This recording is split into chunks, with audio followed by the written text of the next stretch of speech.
नमस्कार साथियों गृह मंत्री अमित शाह का उत्तराखंड दौरा ऐसे समय में हो रहा है जब बीजेपी ने हरियाणा में प्रचंड जीत हासिल की है। तो अब अमित शाह जिस राज्य में आ रहे हैं वहां पिछले दिनों दो उपचुनाव में यानी कि बद्रीनाथ और मंगलौर में बीजेपी को झटका खाना पड़ा था। कांग्रेस ने उसे परास्त कर दिया था और अब सामने केदारनाथ का उपचुनाव है। यानी गृह मंत्री के नाते जो अमित शाह के वाइब्रेंट विलेज का प्रोग्राम है, जो एफआईआर में बैठक है, वो अपनी जगह है, लेकिन पॉलिटिकल लिहाज से गृह मंत्री का यह दौरा बेहद खास समझा जा रहा है। खास तौर पर 3 वजहों से। दोस्तों, उन खास वजहों को जानने से पहले अगर आपने अभी तक हमारे चैनल को सब्सक्राइब नहीं किया है तो आपसे आग्रह है कि चैनल को सबसे पहले आप सब्सक्राइब जरूर कर लें। साथ ही साथ आप नीचे दिए गए नंबर या फिर क्यूआर कोड के माध्यम से हमारा सहयोग भी जरूर करें। तो साथियों, वो 3 खास वजह यह है कि ऐसे समय में गृह मंत्री अमित शाह उत्तराखंड आ रहे हैं जब केदारनाथ का उपचुनाव होना है। यानी कि बीजेपी का कैंडिडेट कौन होगा, और जिस तरह से बीजेपी अति आत्मविश्वास का शिकार होकर बद्रीनाथ और बेंगलोर में चुनाव हार गई थी, वैसी हार अब कम से कम गृह मंत्री अमित शाह बर्दाश्त नहीं करने वाले हैं। यही मैसेज मुख्यमंत्री, प्रदेश अध्यक्ष महेंद्र भट्ट से लेकर बीजेपी के दिग्गज नेताओं को अमित शाह दे सकते हैं। इसके अलावा जो दूसरा सबसे बड़ा मसला है वह नगर निकाय चुनाव का है, क्योंकि चुनाव सामने है और बीजेपी के सामने है कि वह किस तरह से पिछली जो बड़ी जीत थी, खासतौर पर पिछली जीत के बावजूद भी 2 नगर निकाय यानी कि 2 नगर निगम बीजेपी के हाथ से हरिद्वार और कोटद्वार के निकल गए थे। तो किस तरह से पुष्कर सिंह धामी के नेतृत्व में बीजेपी नगर की सरकारों पर कब्जा करे, यह बहुत बड़ा मैसेज रहने वाला है। और जो तीसरा सबसे बड़ा मसला है वह मसला भी माना जा रहा है कि केंद्रीय गृह मंत्री के उत्तराखंड दौरे के दौरान डिस्कस हो सकता है और उसको लेकर भी राज्य सरकार को मैसेज मिल सकता है, और वह मसला है डीजीपी को लेकर।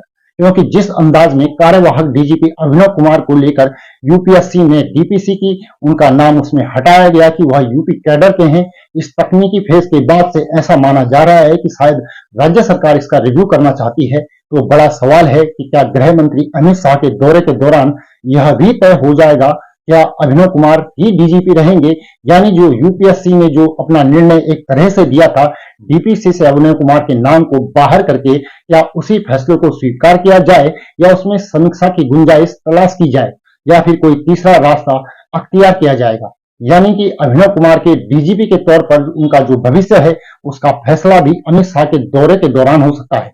राजनीति और जो पॉलिटिकल कॉरिडोर के अलावा जो ब्यूरोक्रेट्स कॉरिडोर के जानकार हैं, उन्होंने इस तरह के संकेत दिए हैं। तो क्या समझा जाए इन 3 बड़े मसलों पर, यानी डीजीपी के भविष्य को लेकर, नगर निकाय चुनाव को लेकर और केदारनाथ में बद्रीनाथ की तर्ज पर बीजेपी को शिकस्त न खानी पड़े, इन 3 बड़े मसलों पर अमित शाह अपना बड़ा मैसेज दे सकते हैं। तो उसके अलावा चौथा एक और बड़ा मसला है, वह है कैबिनेट विस्तार अगर होती है।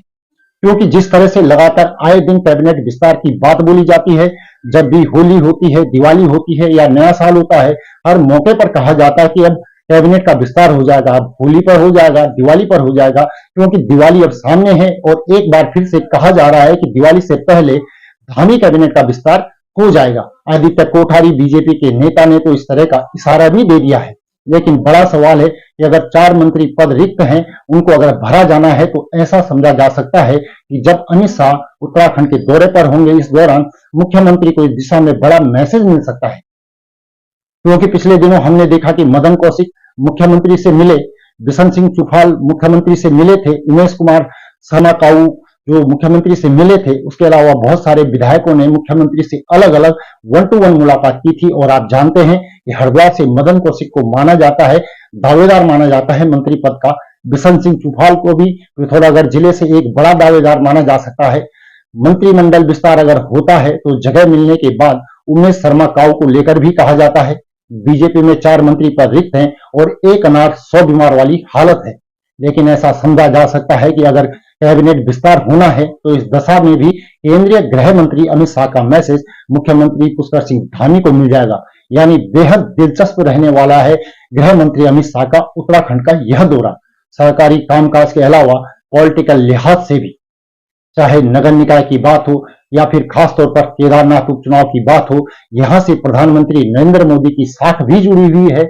उनका इस तरह का फोकस, उनकी आस्था और पुनर्निर्माण कार्यों को लेकर के जिस तरह से उनका डेडिकेशन रहा है, इस लिहाज से बीजेपी को किसी भी कीमत पर केदारनाथ उपचुनाव जीतना ही होगा। यह अलग बात है कि बद्रीनाथ और मंगलौर में बीजेपी को शिकस्त देने के बाद कांग्रेस के भी हौसले बुलंद हैं और गणेश गोदियाल की अगुवाई में बद्रीनाथ की लड़ाई जीती गई थी और अब यह कहा जा रहा है कि केदारनाथ का जिम्मा भी दारोमदार भी गणेश गोदियाल के कंधों पर रहने वाला है।